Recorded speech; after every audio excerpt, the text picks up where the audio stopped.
centre d'arythmie, c'est un centre où c'est un continuum de traitement et de suivi des patients avec des problèmes du rythme cardiaque, que ce soit le cœur qui va trop lentement ou le cœur qui va trop vite. Et ça commence aux cliniques externes où on a des références de cardiologues qui veulent avoir une opinion sur le problème arythmique de leurs patients. Une fois qu'on est au centre d'arythmie à la clinique externe, nous référons nos patients pour une intervention et pour le suivi par la suite. In the Karen and Murray Dolphin Arrhythmia Center, we offer the best technologies, the latest technology for ablations, the best treatment for our patients, and as well as their continuing education about their arrhythmia condition. L'ablation pour la fibrillation auriculaire, c'est pour essayer d'avoir un traitement définitif de l'arythmie la plus fréquemment rencontrée en cardiologie. Ce que nous faisons, c'est que par un accès au niveau des veines fémorales, on arrive au cœur, dans l'oreillette gauche, et on va cautériser les zones responsables d'arythmie. Donc on utilise les dernières innovations en technologie avec le système trois-dimensionnel de mapping et un cathéter de ce qu'on appelle Pulsed Field Ablation. Donc ça, c'est les dernières innovations pour faire l'ablation de fibrillation auriculaire le plus efficace et sécuritaire possible. On a déjà fait toutes nos lésions d'ablation, donc on est rendu à ce qu'on appelle le remapping, donc on fait une nouvelle carte pour vérifier que tout est bien ablaté. Vous assistez ici à une ablation de tachycardie ventriculaire. Il s'agit d'un court-circuit au niveau du ventricule, donc la cavité du bas du cœur, qui fait que le cœur va très vite et qui amène à une mort subite, un arrêt cardiaque. Donc, on a des cathéters qui nous permettent d'aller chercher beaucoup d'informations sur les signaux électriques dans les tissus. Et puis, des endroits où les signaux sont anormaux, on peut les identifier.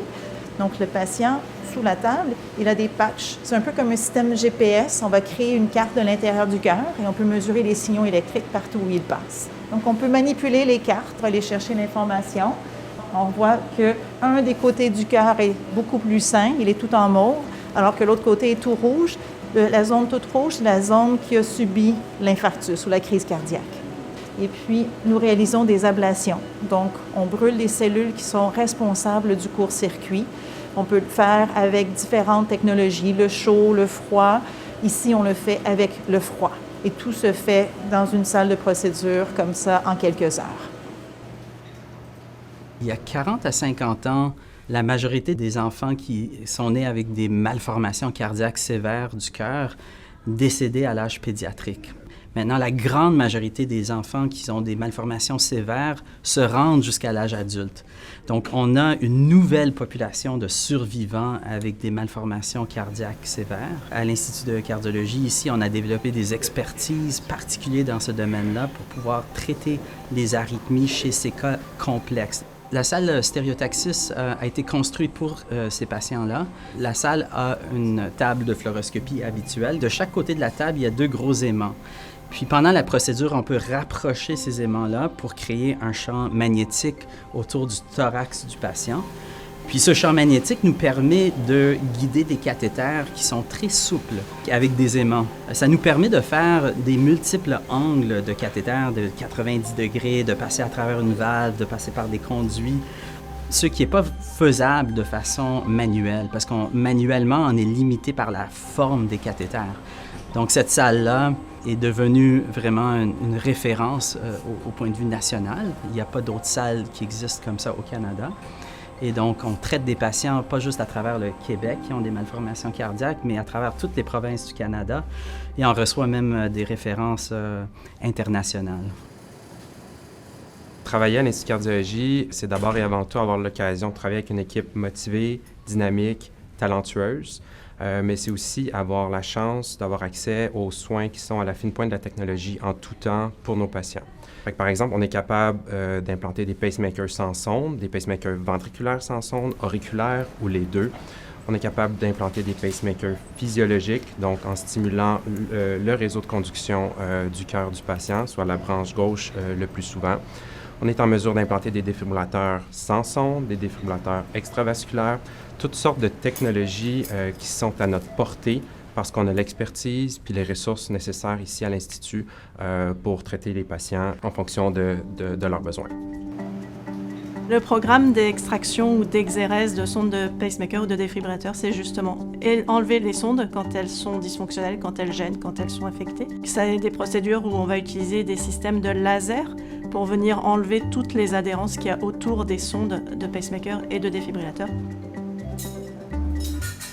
La recherche est très importante en génétique cardiovasculaire. On est vraiment dans un domaine qui s'est développé énormément au fil des 10-15 dernières années et pour lequel on s'améliore de façon constante. Dans les premières années de ma pratique, on fait déjà mieux avec ces patients-là parce qu'on comprend mieux les différentes pathologies, puis on est capable d'avoir un traitement beaucoup plus personnalisé parce qu'on comprend mieux ces pathologies-là. From a genetics perspective, two major types of heart disease that are genetic that cause cardiac arrest and sudden death are cardiomyopathy, so these are diseases of the cardiac muscle, and primary arrhythmia syndromes. These are diseases of the electrical system of the heart without abnormalities in the heart muscle. Arrhythmia have a very strong genetic component, whether it's atrial fibrillation, one of the most common cardiac arrhythmias, whether the rare types of arrhythmias that cause sudden death. There's a genetic component for most types of arrhythmias, and so it's very important that we have a strong genetic clinic to evaluate patients with cardiac arrhythmias. La clinique de pacemaker de l'Institut de cardiologie de Montréal bénéficie d'un grand support et un gros réseau, c'est-à-dire qu'on suit beaucoup de patients à distance. Ça a complètement transformé la façon dont on suit les patients, puisqu'ils peuvent être à la maison et nous transmettre des informations sur leur appareil qui est implanté, soit le stimulateur cardiaque ou le défibrillateur, mais aussi on peut recevoir des alertes sur n'importe quelle difficulté ou problème arythmique que le patient peut avoir alors qu'il est chez lui, sans peut-être même avoir de symptômes ou sans avoir connaissance des problèmes qui surviennent.